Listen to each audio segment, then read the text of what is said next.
खुदा यसु मसीह के अजीम और जलाली नाम में आप सब खिदमत में इस्लाम। मेरा नाम पादी मैनू तबस्सम है और मुल्तान शहर से मेरा तल्लुक़ है। मैं NCFP के लिए खुदावंद की शुक्रगुज़ारी करता हूँ। मैं खुदावंद के सूरमा रेवरेंड साजिद अहमद सराज साहब के लिए, तमाम टीम के लिए खुदावंद की शुक्रगुज़ारी करते हैं, जिनको खुदा ने एक बड़ा काम दिया है कि वो सारे काम को करें। और इन दिनों में रोज़ा और दुआ की जो तहरीक है इस बड़े काम के लिए, हम उसके लिए खुदा का शुक्र अदा करते हैं। कलाम मुक़द्दस में से हमारी बरकत के लिए आस्तर की किताब है, उसका 4 बाब है और उसकी हम खुदावंद की कलाम में से 13वीं आयत से पढ़ेंगे। तब मर्दी ने उनसे कहा कि आस्तर के पास ये जवाब ले जाएं कि तू अपने दिल में ये ना समझ कि सब यहूदियों में से तू बादशाह के महल में बची रहेगी, क्योंकि अगर तू इस वक्त खामोशी अख्तियार करे तो खलासी और नजात यहूदियों के लिए किसी और जगह से आएगी, पर तू अपने बाप के ख़ानदान समेत हलाक हो जाएगी। और क्या जाने कि तू ऐसे वक्त के लिए सल्तनत को पहुंची है। खुदा के कलाम के वसीला से हम सबको बरकत मिले, आमीन। सो अज़ीज़ो, हम देखते हैं कि अक्सवीरियस बादशाह की सल्तनत के अंदर जहाँ पर बहुत सारी कौमें और कबाइल मौजूद हैं और 127 सूबों की ये सल्तनत है, यहाँ पर यहूदियों से ख़ास नफ़रत की गई, उन्हें नीचा दिखाया गया या उनके साथ तासब किया गया है और उनकी हलाकत के लिए एक दिन मुकर्रर किया गया है। नामे लिख दिए गए हैं, ख़त लिख दिए गए हैं और हरकारे भेज दिए गए हैं कि एक दिन में यहूदी कौम को हलाक किया जाए। जब भी कभी कौमों ने तरक्की की है, कौमें ज़िंदा हुई हैं, कौमें अपलिफ्ट हुई हैं, उसके पीछे बड़े महरक़ात हैं, उसके पीछे बड़ी जद्दोजहद है, उसके पीछे दुआ और रोज़ा है और उसके पीछे खुदा के खादम रेवरेंड साजिद अहमद सराज साहब जैसे बेशुमार ऐसे मर्दगी हैं, ऐसी आस्तर हैं जिनके वसीला से खुदा ने काम किया।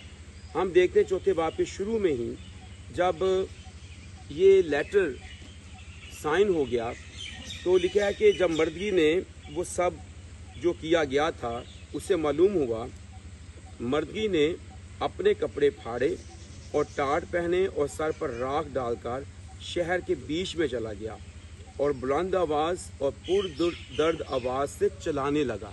देखें ये कैसा लीडर है, इसे अपनी कौम का एहसास है, इसे अपनी कौम से मोहब्बत है और ये पुरदर्द आवाज़ से चला रहा है। और फिर आगे भी हम देखते हैं और इसकी 3री आयत में 4 बाब की, और हर सूबा में जहाँ कहीं बादशाह का हुक्म और फरमान पहुँचा, यहूदियों के दरमियान बड़ा मातम और रोज़ा और गिरियाजारी और नोहा शुरू हो गया और बतेरे टाट पहने राख में पड़ गए। सो ये सूरत हाल है यहूदी कौम की।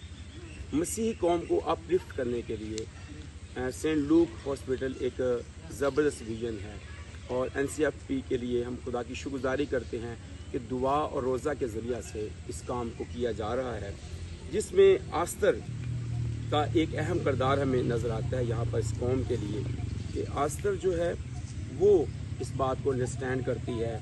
और हम देखते हैं कि यहाँ पर मर्दगी का मैसेज आस्तर को पहुँचा कि तू ये ना समझ कि तू बादशाह के महल में महफूज है, तू बची रहेगी। और कहता है कि क्योंकि अगर तू इस वक्त खामोशी अख्तियार करे, बहुत सारे लोग, बहुत सारे लीडर्स हैं वो खामोशी अख्तियार कर रहे हैं, लेकिन खुदा की शुक्रगुज़ारी और सेंट लूक हॉस्पिटल के लिए ये सिर्फ एक ईंट नहीं है बल्कि एक इमारत की तामीर है।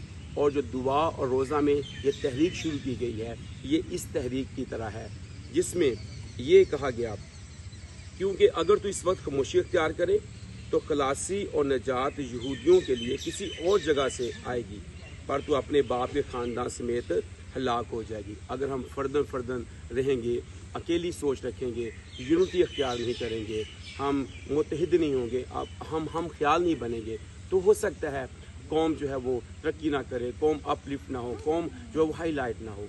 और ये ज़रूरी है कि दुआ के ज़रिए से कौम के लिए दुआ की जाए। इसमें हमारी अपनी भी सेफ्टी है, ہم فردن بھی بچ جائیں گے، ہماری قوم بھی بچا لی جائے گی۔ تو یہ آستر کا کردار، مردیہ کردار، ایک ایسا کردار ہے جس میں انہوں نے دعا بھی کی، جس میں وہ روزہ بھی رکھا، جس میں ٹاٹ اوڑا، خاک پر بیٹھے، اور انہوں نے خدا کے ظلم میں گریہ زاری کی۔ اور اس صورت میں آستر نے اپنے خاندان کو، اپنی قوم کو بچا لیا۔ آج ضرورت اس بات کی ہے کہ ہم بھی ایک دوسرے کے ساتھ کھڑے ہوں، اور خاص طور پر NCFP کے لیے خدا کی شکرگزاری ہو۔ ہمیں اسٹینڈ لینا ہے ان کے ساتھ، ایک اینٹ نہیں بلکہ ایک عمارت کی تعمیر کرنی ہے، ہم نے ایک قوم کی تعمیر کرنی ہے، تاکہ وہ قوم جو ہے، وہ مسیح قوم جو ہے، وہ ہائی لائٹ ہو اور مسیح کو جلال اور عزت ملے۔ آخر میں ہم دعا کریں گے۔ پیارے آسمانی باپ، یسوع مسیح کے نام میں NCFP کے لیے تیرا شکر ہو، سینٹ لوک ہاسپٹل کے لیے اے خداوند ہم تیری شکرگزاری کرتے ہیں۔ تیرے خادم ریورنڈ ساجد احمد سراج صاحب کے لیے شکرگزاری ہو، جو اپنے خادم کو استعمال کر رہا ہے، پوری دنیا میں، پاکستان میں استعمال کر، اور اس بڑے پروجیکٹ کے لیے ہمیں وسائل اور ذرائع کثرت کے ساتھ مہیا کر۔ جو لوگ ہمارے ساتھ دعا اور روزہ میں شریک ہیں، ہم ان کے لیے برکت چاہتے ہیں، یسوع مسیح کے نام میں آمین۔